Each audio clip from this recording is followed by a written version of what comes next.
ఒక చిన్న కథ. ఒకప్పుడు చాలా సంపన్న వ్యాపారవేత్త నివసించేవాడు.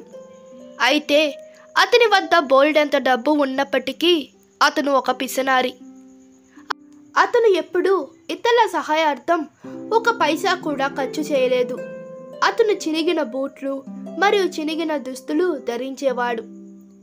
ఏం జరిగినా తనకి కానీ తన చుట్టూ ఉన్న ఇతరులకు కానీ డబ్బు ఖర్చు పెట్టేవాడు కాదు. ఒకరోజు అతను తీవ్ర అనారోగ్యానికి గురయ్యాడు.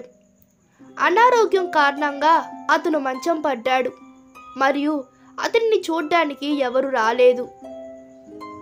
అతని స్వభావం కారణంగా అతని కుటుంబం కూడా పట్టించుకోలేదు మరియు పట్టణంలోని అందరూ అతన్ని తొనకరించారు. అయితే అతనికి ఒక స్నేహితుడు ఉన్నాడు. అతను సొంత టైలర్. అతను తన టైలర్తో లెక్కలేని గంటలు గడిపేవాడు.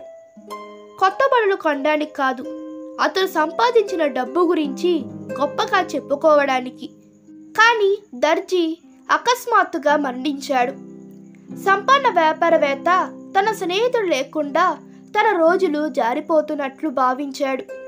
చివరగా అతని దర్జీ కుటుంబ సభ్యులు అతన్ని చివరిసారి చూడ్డానికి వచ్చారు. దర్జీ కొడుకు కూడా వచ్చాడు. ధనవంతుడు బాలుడితో ఇలా అన్నాడు, నేను భూమిపై ఎక్కువ కాలం ఉండలేనని ఖచ్చితంగా చెప్పవచ్చు. నేను స్వర్గానికి ఎదగాల్సిన క్షణం వచ్చింది. చిన్న పిల్లాడు తన వయసుకి చాలా తెలివైనవాడు. వ్యాపారవేత్త తన జీవితమంతా సంపాదనపై నిమగ్నమై ఉన్నాడని అతనికి తెలుసు.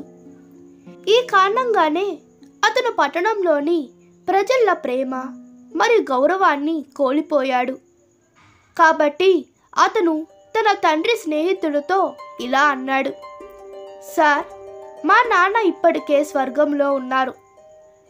దేవునికి గొప్ప వస్త్రాలు కుట్టాలని తాను కోరుకున్నట్లు అతను తరచూ నాతో చెప్పేవాడు. కానీ అతను తనతో తన సూదిని తీసుకెళ్లడం మర్చిపోయాడు. దయచేసి ఈ సూదిని మీతో తీసుకెళ్లి అతనికిస్తారా అని బాలుడు ఒక కుట్టు సూదిని తీసి చనిపోతున్న వ్యాపారవేత్తకు ఇచ్చాడు. తప్పక ఇస్తాను అని సంతోషంగా వ్యాపారవేత్త బదులిచ్చాడు. తన జీవితంలో తనకు ఉన్న ఏకైక స్నేహితుడి కోసం ఏదైనా చేయడానికి సిద్ధంగా ఉన్నాడు. కాబట్టి అతను ఈ సూదిని తీసుకొని స్వర్గం ఎలా వెళ్ళాలో అని ఆలోచించడం ప్రారంభించాడు. నేను ఈ సూదిని ఎక్కడ ఉంచాలి? నేను దానిని నా చొక్కాలో పించేయాలా? లేదు, అంత్యక్రియలా అగ్నిలో నా బట్టలు కాలిపోతాయి. బహుశా నేను దానిని నా నోటిలో ఉంచవచ్చా? లేదు, నా శరీరం మొత్తం బూడిదైపోతుంది. అలాంటప్పుడు నేను ఈ సూదిని పైకి ఎలా తీసుకొని వెళ్ళగలను అని అతను దాని గురించి ఎంత ఎక్కువ ఆలోచిస్తే అంత గందరగోళానికి గురయ్యాడు. అతను అబ్బాయిని వెనక్కి పిలిచి, దయచేసి మీ సూదిని వెనక్కి తీసుకోండి, నేను దానిని నాతో తీసుకెళ్ళను అని చెప్పాడు. అప్పుడు ఆ కుర్రాడు ఇలా అన్నాడు, అయితే మీరు మీ లక్షలాది రూపాయలను స్వర్గానికి తీసుకెళ్ళబోతున్నట్లయితే చిన్న సూదిని తీసుకెళ్లడంలో ఏ సమస్య వస్తుంది? మీరు చాలా సులభంగా చేయగలరు అన్న మాటలు విన్న సంపన్న వ్యాపారి ఆధ్యాత్మిక కళ్ళు తెరిచాయి.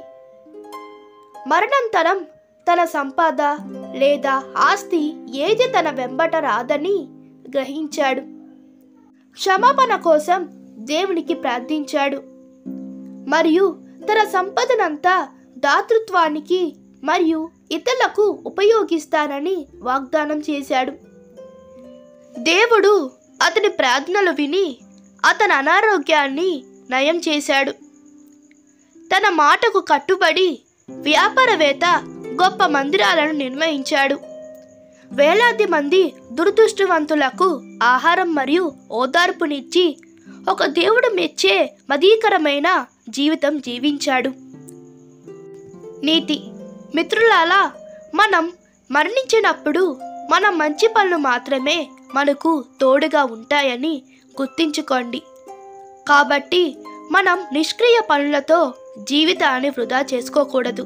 పేదవారి సేవలో వెచ్చించే సంపద దేవుని దృష్టిలో ఎంతో విలువైనది. ఈ కథ మీకు నచ్చినట్లయితే మీ అభిప్రాయాలు కామెంట్లో తెలపండి. Please like, share and subscribe to my channel. Thank you.